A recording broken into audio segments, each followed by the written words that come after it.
అవి నమ్మకుండా మరి పరిశుద్ధ గ్రంథం నుంచి తెస్సలోనికి రాసినటువంటి మొదటి పత్రిక 2వ అధ్యాయము నేను చదువుతున్నాను. దేవుని సువార్తను మీలో బోధించుటకై మన దేవుని యందు ధైర్యము తెచ్చుకొని కుంటిమని మీకు తెలియను. ఎలయనగా మా బోధ కపటమైంది కాదు, అపవిత్రమైంది కాదు, మోసయుక్తమైంది కాదు, కానీ సువార్త మాకు అప్పగించుటకు యోగ్యులమని దేవుని వలన ఎంచబడిన వారమై మనుషులను సంతోషపెట్టి వారము కాక మన హృదయమందు పరీక్షించు దేవుని సంతోషపెట్టి వారమై బోధించుతున్నాము. Amen, amen. మన బోధ ఏ విధంగా ఉంది? అసలు పరిశుద్ధ స్థలములో ఈ పరిశుద్ధ గ్రంథము పట్టుకొని ఒక సేవకులుగా నిలబడి ఉన్నప్పుడు మనం నిజంగా భయంతో ఉన్నామా? దేవుడికి లోబడే వారంగా ఉన్నామా? ఈ పరిశుద్ధ గ్రంథంలో ఉన్నదే చెప్తున్నామా? లేకపోతే మన సొంత తెలివితో చెప్తున్నామా?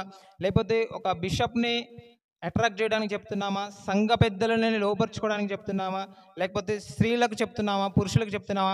ప్రత్యేకంగా ఒకరికి మనం వారికి ప్రాధాన్యత ఇచ్చి చెప్తున్నామా లేదా అనేది ఒకసారి మనం చూసుకోవాలి. ఇక్కడ ఏమనిచ్చిందంటే, దేవుని సువార్త బోధించుటకై మాకు ధైర్యము మీకు తెలియను. అంటే ఈ విధంగా ఉండొద్దని తెస్సలోనికి రాసిన పత్రికలో చెప్తుండు. ఈ విధంగా వాళ్ళు ఉన్నారా లేదని. మా బోధ కపటమైనది కాదు. కపటమైనది అంటే ఎలాంటి ముసుగు లేనిది. అంటే ఇక్కడ ఉన్నది ఉన్నట్టుగా మా బోధ అపవిత్రమైనది కాదు, కానీ పరిశుద్ధమైనది మాత్రమే. అపవిత్రమైన బోధ ఎవరు కూడా వినరు. అలాంటి బోధ చేసిన వారికి తర్వాత ఏ విధమైన తీర్పు ఉంటుంది అనేది దేవుడు చూసుకుంటాడు. మోసయుక్తమైనది, ఇది చాలా ప్రాముఖ్యమైనది. మోసయుక్తమైనది అంటే ఒకసారి మనం చూసుకున్నట్లయితే 2వ పేతురు రాసినటువంటి 2వ పత్రిక,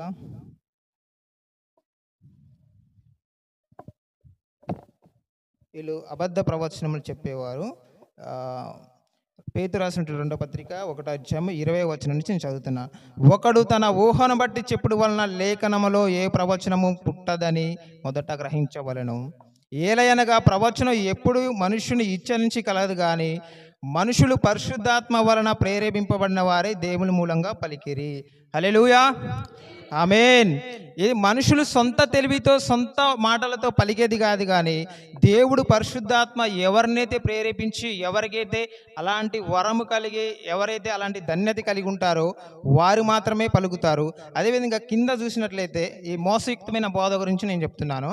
వారు మరియు అబద్ధ ప్రవక్తలు ప్రజల్లో ఉండిరి. ప్రజలంటే ఇజ్రాయేల్లో ఉండిరి. మరియు అటువలనే మీలోను అబద్ధ బోధకులు ఉండురు. అంటే మీలోనంటే సంఘములో కూడా ఉన్నారు.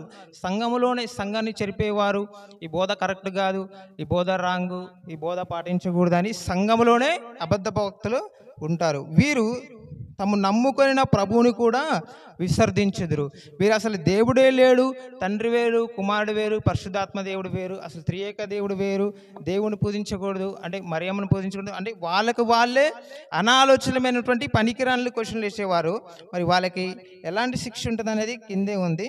చూసినట్లయితే నాశనకరమగు భిన్నాభిప్రాయాలు రహస్యంగా బోధించుదురు, మరియు అనేకులు వారి పోకృశ్రేష్ఠులను అనుసరించి నడుదురు. వీరిని బట్టి సత్య మార్గము దూషించబడును. వారు అధిక లోబులై కల్పనా వాక్యములను చెప్పుచు మీ వలన లాభము సంపాదించుకుందరని పూర్వము నుండి విధింపబడిన తీర్పు ఆలస్యము చేయదు. వారి నాశనము కునికి నిద్రపోదు. ఎవరైతే మోసయుక్తమైనటువంటి బోధ చేసి ఒకరిని సంఘస్సులంతా వెళ్ళినాక ఇలాంటి బోధ మీకు మాత్రమే చెప్తున్నాను, ఎందుకంటే మీరు మాకు కానుకలు ఎక్కువ ఇస్తున్నారు, ఎందుకంటే మీరు మా రిలేషన్, ఎందుకంటే మీరు ఇలాంటి బోధ వాళ్ళ ముందు చెప్తే వాళ్ళు మా మాట వినరు కాబట్టి వాళ్ళు లేనప్పుడు చెప్తున్నామని అదేవిధంగా చెప్తారు. వారు సత్య మార్గమును దూషించుదురు. అంటే ఈ పరిశుద్ధ గ్రంథంలో ఉన్న మాటలు అసలు ఈ విధంగా లేవు, ఈ విధంగా ఉన్నాయి, నేను చెప్పేదే రైట్ అని దూషించి వారు ఎలాంటి వాక్యాలు చెప్తారంటే కల్పన వాక్యం అంటే పనికిరాని అటువంటి కథలు చెప్పి ధనం సంపాదించుకోవడం కోసం ధనానికి లోబడి వారికి ఇష్టానుసారంగా వారికి నచ్చినట్టుగా ఆ మనిషిని మెప్పించడానికి ఆ మనిషిని హెచ్చించడానికి ఆ విధంగా చెప్తారు. అదే మోసయుక్తమైన బోధ ఈ విధంగా ఉంటుంది. ఒకసారి అదే పత్రికలోకి వెళ్దాం. తెస్సలోనికి రాసిన పత్రికలో మోసయుక్తమైనది కాదు, కానీ సువార్త మాకు అప్పగించుటకు అయోగ్యులమని దేవుని వలన ఎంచబడిన వారమై మనుషులను సంతోషపెట్టి వారం కాక మనుషులను సంతోషపెట్టేవారం కాక మన హృదయములను పరీక్షించు దేవుని సంతోషపెట్టేవారమై బోధించున్నాము. మనం ఏది బోధించినా అది చిన్న వాక్యమైనా, అది శిశువు గురించైనా, ప్రవక్త గురించైనా, ఆయన వెంబడించిన వాళ్ళు ఒక రోగు గురించైనా, ఒక విడుదల గురించైనా, ఒక స్వస్థత గురించైనా కానీ దేవుని సంతోషపెట్టే వారంగా, అది పరిశుద్ధ గ్రంథంలో నిజంగా జరిగితే జరిగిందని, జరగపోతే జరగలేదని, అది ఎప్పుడు ఎక్కడ జరిగిందనేది మనం ఈ పరిశుద్ధ గ్రంథంలో చూపించిన వారే ఉండాలి. మరి అబద్ధ ప్రవక్తలైతే ఈ విధమైనటువంటి మోసం చేసి కల్పనా కథలు చెప్పి డబ్బులు సంపాదించుకునే వారిగా ఉన్నారు.